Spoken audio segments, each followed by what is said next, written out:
სამწუხაროდ მავანი ჯიუტად კამათობენ იმაზე, უძველესი, უმდიდრესი და უმშვენიერესი მეგრული ენა საერთოდ არის თუ არა ენა. თუმცა გენიალურმა ნიკო მარმა ჯერ კიდევ როდის ბრძანა. მეგრული ენა არის მეგრული ენა, იგი ლინგვისტურად არ არის წყილო, არც დიალექტი. იგივე ბრძანებდნენ უდიდესი კორიფეები ჰომეროსის ეპოქიდან მოყოლებული დღემდე. არ დაგიმალავთ ჩვენთვის არც ესაა სადისკუსიო და საკამათო საკითხი. აქ ისედაც ნათელია ყველაფერი. ვიმედოვნებთ ასეა თქვენთვისაც.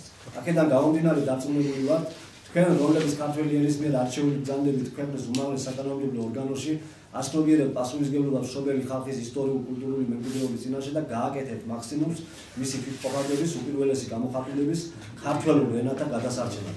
ვიმეორებთ, ქართული სახელმწიფო ვალდებულია ეს გააკეთოს, ხოლო რაც შეეხება კვადაღებულ ევროსაბჭოს კონვენციას, ჩვენ სპეციფიკურ სინამდვილეში მხოლოდ დამატებით არგუმენტად თუ გამოგვადგება.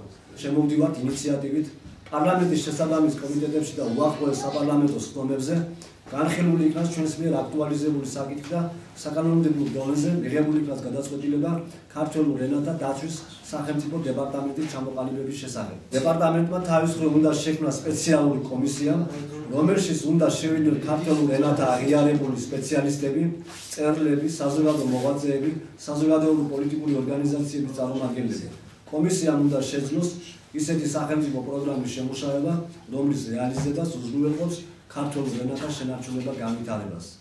ბატონო პარლამენტის თავმჯდომარე, პატივცემულო დეპუტატებო, იმედია ახალი ხელისუფლება პირველად ისტორიაში აიღებს პასუხისმგებლობას ქართველურ ენათა გადარჩენაზე და განვითარებაზე. ამით ის უსათუოდ აღასრულებს უდიდეს ისტორიულ მისიას და უფლისათვის სათნოს სახლის.